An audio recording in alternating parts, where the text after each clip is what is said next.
നാം അറിയണം.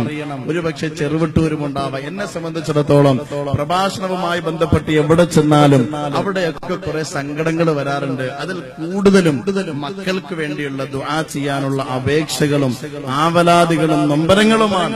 അത് വ്യത്യസ്തമാണ് മക്കളെ കുറിച്ചുള്ള നൊമ്പരങ്ങൾ. ഇൻഷാ അല്ലാഹ് വിഷയത്തിലേക്ക് വരുമ്പോൾ നമുക്ക് മനസ്സിലാക്കാം. അല്ലാഹു തൗഫീഖ് തരട്ടെ. അല്ലാഹു മനസ്സിലാക്കാൻ തൗഫീഖ് തരട്ടെ. പ്രിയപ്പെട്ട സഹോദരങ്ങളെ, ആദ്യം നാം മനസ്സിലാക്കേണ്ടത് അള്ളാഹു എന്തിനാ മക്കളെ തന്നത്. മക്കൾ ഓരോരുത്തരുടെയും വൈകാരിക ചിന്തയാണ്. ജീവിക്കുന്നത് പോലും അവർക്ക് വേണ്ടിയാണ്. പ്രവാസികൾ അവരോട് ചോദിക്കാൻ, നിങ്ങൾ എന്തിനാ നാടും വീടും നാട്ടുകാരെയും വീട്ടുകാരെയും ഒക്കെ ഒഴിവാക്കിയിട്ട് മണലാരണ്യത്തിൽ വന്ന് കഷ്ടപ്പെടുന്നതെന്ന് ചോദിച്ചാൽ അവരുടെ മറുപടി ഒന്നാണ്: മക്കൾക്ക് വേണ്ടി. മക്കൾ അതൊരു വികാരമാണ്. ഓരോരുത്തരുടെയും മസ്തിഷ്കത്തെ മതിച്ചുകൊണ്ടിരിക്കുന്ന ഒരേയൊരു ചിന്ത മക്കളാണ്. അള്ളാഹു പറയുന്നു, എന്തിനാ നിനക്ക് മക്കളെ തന്നെന്നറിയോ? എന്തിനാ നിനക്ക് മക്കളെ തന്നത്? അല്ലാഹുവിന്റെ ഖുർആൻ സൂറത്തുൽ കഹ്ഫിലൂടെ അൽ മാലു വൽ ബനൂന സീനത്തുൽ ഹയാത്തി ദുനിയാ വൽ ബാഖിയാതുസ് സാലിഹാതു ഖൈറുൻ ഇൻദ റബ്ബിക സവാബുൻ വ ഖൈറുൻ നമലാ. അല്ലാഹു തആല പറയുകയാണ്, എന്തിനാണ് നിനക്ക് മക്കളെ തന്നത്? എന്തിനാ നിനക്ക് മക്കളെ തന്നത്? താരാട്ട് താലോലിച്ചു പാല് കൊടുത്തു വളർത്തുന്ന പ്രിയപ്പെട്ട ഉമ്മ, അല്ല ചോദിക്കുകയാണ്, എന്തിനാണ് നിനക്ക് മക്കളെ തന്നേ എന്നറിയോ? അൽ മാലു വൽ ബനൂന സീനത്തുൽ ഹയാത്തി ദുനിയാ. നിന്റെ ദുനിയാവൊന്ന് അലങ്കൃതമാകാൻ വേണ്ടിയാണ്, നീ സന്തോഷിക്കാൻ വേണ്ടിയാ, നീ ദുഃഖിക്കാതിരിക്കാൻ വേണ്ടിയാണ്, നിന്റെ ജീവിതത്തിൽ സങ്കടം വരാതിരിക്കാൻ വേണ്ടിയാ. എപ്പോഴാണ് മക്കൾ സന്തുഷ്ടമാകേണ്ടത്? എപ്പോഴാണ് മക്കൾ സന്തോഷമാകേണ്ടത്?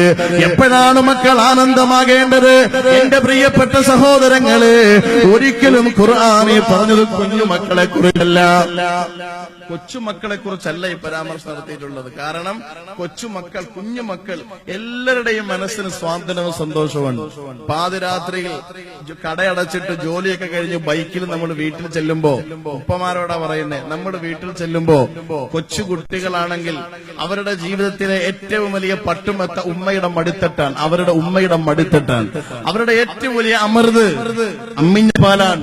തന്റെ മാതാവിന്റെ മടിത്തട്ടിൽ അമ്മിഞ്ഞ നുകർന്നുകൊണ്ടിരിക്കുന്ന മകൻ വീട്ടുമുറ്റത്ത് 9 മണി സമയത്ത്, രാത്രിയിൽ 10 മണി സമയത്ത് വാപ്പാടെ ബൈക്കിന്റെ സൗണ്ട് കേൾക്കുമ്പോ ജീവിതത്തിൽ ഏറ്റവും വിലപ്പെട്ട പട്ടുമെത്തയായ മാതാവിന്റെ മടിത്തട്ടും അമൃതായ അമ്മിഞ്ഞയും വലിച്ചെറിഞ്ഞിട്ട് തന്റെ വാപ്പാടെ മുന്നിലേക്ക് വാപ്പച്ചി എന്ന് പറഞ്ഞ് ഓടി വരുന്ന രംഗമുണ്ടല്ലോ. ഏത് വാപ്പാടെ കുളിര, ഏത് വാപ്പാടെ മനസ്സാ കുളിരണിയാത്തത്? ഏത് വാപ്പാടെ മനസ്സാ സങ്കടത്തിൽ നിന്ന് കരകയറാത്തത്? ഏത് മനസ്സാ സന്തോഷം കൊണ്ടൊന്ന് പുഞ്ചിരിച്ചു പോകാത്തത്? എന്റെ പ്രിയപ്പെട്ട സഹോദരങ്ങളെ, അതുകൊണ്ട് കൊച്ചുമക്കളല്ല ജീവിതത്തിന്റെ സന്തോഷമാകേണ്ടതെന്ന് പറഞ്ഞത്. പിന്നെ ഖുർആൻ പറഞ്ഞ ആനന്ദമാകേണ്ട മക്കളാരാ? ഒരു ഉദാഹരണത്തിലൂടെ ഞാൻ നിങ്ങൾക്കത് പറഞ്ഞു തരാം ഇൻഷാ അല്ലാഹ്. സഹോദരങ്ങളെ, 4.5 വയസ്സായ കുഞ്ഞ് പാതിരാത്രിയിൽ മാതാപിതാക്കളുടെ ചാരത്ത് കിടന്നുറങ്ങുകയാ. മാതാപിതാക്കളുടെ ചാരത്ത് കിടന്നുറങ്ങുന്ന 4.5 വയസ്സുള്ള കുഞ്ഞ് 12 മണി സമയമായപ്പോ എന്തോ പേടിപ്പെടുത്തുന്നൊരു സ്വപ്നം കണ്ട് ഞെട്ടി ഉണർന്നു. പേടിപ്പെടുത്തുന്ന സ്വപ്നം കണ്ട് ഞെട്ടി ഉണർന്നിട്ട് കുഞ്ഞിരുന്ന് നിലവിളിക്കുകയാണ്, കരയുകയാ. ആ കരയുന്ന കുഞ്ഞിനെ തന്റെ മാറോട് ചേർത്ത് പിടിച്ചിട്ട് മാതാപിതാക്കൾ പറയുന്നൊരു വാക്കുണ്ട്, കരയല്ലേ മോനെ, കരയല്ലേ, വാപ്പച്ചിയില്ലേ അടുത്ത്? എന്തിനാ മോനെ കരയുന്നത്? ഉമ്മച്ചിയില്ലേ അടുത്ത്? എന്തിനാ കരയുന്നത്? കരയല്ലേ എന്ന് പറഞ്ഞ് തള്ളക്കോഴി തന്റെ കുഞ്ഞുങ്ങളെ ചിറകടിയിൽ ചേർത്ത് വെക്കുന്നത് പോലെ ആ മാതാവ് തന്റെ കുഞ്ഞുങ്ങളെ ചേർത്ത് പിടിച്ച് കിടന്നുറങ്ങുമ്പോ അവരുടെ മനസ്സിനുണ്ടാകുന്ന സന്തോഷം എന്താ? അതിനേക്കാൾ എന്ത് സമാധാനമാണ് അവർക്ക് കിട്ടേണ്ടത്? അവരാ സ്വാന്തനത്തിന്റെ ചിറകടിയിൽ സുഖമായി കിടന്ന് ഉറങ്ങുകയാ. പിന്നെ കേൾക്കുന്നവരെ, ഒരു കാലം നമുക്ക് വരാനിരിപ്പുണ്ടോ? ഒരു കാലം നമുക്ക് വരാനിരിപ്പുണ്ട് മുസ്ലിമേ. അതേ ജീവിതത്തിന്റെ അവസാന സമയമാ. കൈകാലുകൾ തളർന്നു പോകുന്ന കാലമാ. കട്ടിലിൽ അഭയം തേടുന്നൊരു കാലം നമുക്ക് വരാനിരിപ്പുണ്ട്. എന്റെയും നിങ്ങളുടെയും വീടിന്റെ അകത്തളങ്ങളിൽ കട്ടിലിൽ കിടന്ന് മലമൂത്ര വിസർജനം ചെയ്യുന്നൊരു ദിവസം വരാനുണ്ട്. ആ സമയത്ത് ശരീരം വല്ലാതെ വേദനിച്ച് വിറങ്ങലിച്ച് കരഞ്ഞു പോകുമ്പോ അറിയാതെ കണ്ണുനീരൊലിച്ചിറങ്ങുമ്പോ അടുത്ത് വന്നിരുന്നിട്ട് കരയല്ല വാപ്പാ, കരയല്ല ഉമ്മ, ഈ പൊന്നുമോനില്ലേ നിങ്ങളുടെ കൂടെ, എന്തിനാ കരയുന്നത്, ഞാനില്ലേ നിങ്ങളുടെ കൂടെ എന്ന് പണ്ട് പതിറ്റാണ്ടുകൾക്ക് മുമ്പ് പാതിരാത്രിയുടെ മറവിൽ പേടിച്ചിരണ്ട് കരഞ്ഞ കുഞ്ഞിന്റെ മനസ്സിലേക്ക് കൊളുത്തിവെച്ച സ്നേഹത്തിന്റെ തിരുനാളമുണ്ടല്ലോ, അത് വാർദ്ധക്യത്തിലെത്തിയ മാതാപിതാക്കൾക്ക് തിരിച്ചു കൊടുക്കാൻ കഴിയുന്ന മക്കളാണ്. ആ മക്കളെ കുറിച്ച് ഖുർആൻ പറഞ്ഞത് സീനത്തുൽ ഹയാത്തി ദുനിയാ, അവരാണ് നിന്റെ ജീവിതത്തിന്റെ ആനന്ദം, അവരാണ് നിന്റെ ജീവിതത്തിന്റെ വസന്തം, നിന്റെ ജീവിതത്തിന്റെ സന്തോഷം ആ മക്കളാണ്. ഏതു മക്കൾ? നീ അവസാനം ശയ്യാവലംബരായി കിടക്കുമ്പോൾ, കട്ടിലിൽ അഭയം തേടുമ്പോ ഒന്ന് അനങ്ങാൻ കഴിയാതെ ഒന്ന് ചരിഞ്ഞു കിടക്കണമെങ്കിൽ ഒരാൾ പിടിച്ചു കിടത്തണം. അങ്ങനെ അസുഖബാധിതനായ വാർദ്ധക്യത്തിന്റെ മാറാപ്പും പേര് വീടിന്റെ കട്ടിലിൽ കിടക്കുമ്പോ അസുഖത്തിന്റെ വേദന കൊണ്ട് കണ്ണ് നിറഞ്ഞൊഴുകും. കാരണം ഒറ്റപ്പെട്ട് കിടക്കുക, അന്ന് മക്കൾ കൂടെ ഇരിക്കാണ്ടാവൂല, കാരണം അവർക്ക് 100 തിരക്ക. ആ സമയത്ത് വേദനിച്ച് കരയുമ്പോൾ, കണ്ണ് നിറയുമ്പോൾ അടുത്ത് വന്നിരുന്നിട്ട് കരയല്ല വാപ്പ, കരയല്ല ഉമ്മ, എന്തിനാ കരയണം, ഞാനില്ലേ നിങ്ങളുടെ കൂടെ എന്ന് അന്ന് പണ്ട് പകർന്നു കൊടുത്ത സ്നേഹം തിരിച്ചു തരാൻ നിന്റെ മക്കൾക്ക് കഴിയുമെങ്കിൽ ഖുർആൻ നിനക്ക് മക്കളെ തന്നതിന്റെ ലക്ഷ്യം പൂർത്തിയാക്കി എന്ന് പറയാൻ. സീനത്തുൽ ഹയാത്തി ദുനിയ, നിന്റെ ദുനിയാവ് കംപ്ലീറ്റ് അൽഹംദുലില്ലാ സന്തോഷമായി. അതല്ല എന്റെ പ്രിയപ്പെട്ട സഹോദരങ്ങളെ, എന്റെ നിങ്ങളുടെ വീട്ടിലോ കുടുംബത്തിലോ ഒക്കെ പ്രായമുള്ള ആളുകൾ സുഖമില്ലാതെ കിടപ്പുണ്ടാവും. അവരോടൊന്ന് ചോദിക്കുക, ആ സമയത്ത് അവർ ഏറ്റവും ഇഷ്ടപ്പെടുന്ന കാര്യം എന്താ? സമ്പത്തല്ല, ഭക്ഷണമല്ല, നല്ല കൊട്ടാരമല്ല, സൗകര്യങ്ങളല്ല, യാത്ര പോകലല്ല, ഒന്നുമല്ല. വാർദ്ധക്യത്തിലെത്തിയവർ, വേദനിച്ച് കിടക്കുന്നവർ, അവർ ആ സമയത്ത് ആഗ്രഹിക്കുന്ന ഒരേ ഒരു കാര്യം, തന്റെ മക്കൾ എന്റെ അടുത്തൊന്ന് കുറച്ചു നേരം ഇരുന്നിരുന്നെങ്കിൽ എന്നാണ് അവർ ആഗ്രഹം. അതാണ് പറയുന്നത്, കരയല്ല ഉമ്മ, കരയല്ല ഉപ്പ, ഞാനുണ്ട് നിങ്ങളുടെ കൂടെ എന്ന് പറയാൻ കരുത്തുള്ള മനസ്സുള്ള മക്കളെ വാർത്തെടുക്കുക. മാത്രമല്ല ആദരവായ റസൂലുള്ളാഹി പറയാണ്, ഇദാ മാതബനു ആദം അൻഹു അമലുഹു ഇല്ലാ മിൻ സലാഹ്. ഒരു മനുഷ്യൻ മരണപ്പെട്ടാൽ, ചെറുവട്ടൂരുകാരെ ഒരാളിവിടെ മരണപ്പെട്ടാൽ ആ ആളുടെ മയ്യത്ത് കൊണ്ടുപോയി മറമാടുന്നതോടെ അവന്റെ പ്രവർത്തനങ്ങൾക്ക് നിശ്ചലമാണ്. പിന്നെ അവന്റെ ഒരു കാര്യവും അവന് ഉപകാരപ്പെടൂല്ല, അവനുണ്ടാക്കി വെച്ച സമ്പത്ത് അവന് ഉപകാരപ്പെടൂല്ല, അവന്റെ ഭാര്യയോ ഭർത്താവോ ഉപകാരപ്പെടൂല്ല, അവൻ എന്തൊക്കെ ഈ ദുനിയാവിൽ നേടിയിട്ടുണ്ടോ അതൊന്നും അവന് ഉപകാരപ്പെടൂല്ല. അവനെ കബറിടത്തിലേക്ക് നിലയ്ക്കാതെ ഒഴുകിയെത്തുന്നത് മൂന്ന് കാര്യങ്ങളാണ്. ഒന്നാമത്തേതാ, ഇല്ലാ മിൻ സദഖത്തിൻ ജാരിയ, ഒഴുകിയെത്താൻ പര്യാപ്തമായൊരു സദഖ നീ ചെയ്തിട്ടുണ്ടെങ്കിൽ, ഒരു പള്ളി നിർമ്മിച്ചു കൊടുത്തിട്ടുണ്ടെങ്കിൽ, ഒരു വഴിവിളക്ക് കത്തിച്ചിട്ടുണ്ടെങ്കിൽ, ഒരു കിണർ വെട്ടിക്കൊടുത്തിട്ടുണ്ടെങ്കിൽ, ഒരു മദ്രസ പണിഞ്ഞു കൊടുത്തിട്ടുണ്ടെങ്കിൽ, ഒരു വഴിവെക്കൽ ആളുകൾക്ക് വിശ്രമിക്കാൻ ഒരു വിശ്രമ കേന്ദ്രം നീ പകർന്നു കൊടുത്തിട്ടുണ്ടെങ്കിൽ, അൽഹംദുലില്ലാഹ് നിന്റെ കബറിടത്തിലേക്ക് ഒഴുകിയെത്തുന്ന വസന്തമാണ്, ഏറ്റവും വലിയ സന്തോഷമാണ്. രണ്ടാമത്തത് അമൽ ചെയ്യാൻ പര്യാപ്തമായ ഒരറിവ് നീ പകർന്നു കൊടുത്തിട്ടുണ്ടോ, ഒരറിവ് നീ മറ്റൊരാൾക്ക് പകർന്നു കൊടുത്തിട്ടുണ്ടോ, ആ അറിവും നിനക്ക് നിഷ്ഫലമല്ല, നിന്റെ കബറിലേക്ക് ഒഴുകിയെത്തുന്നതാണ്.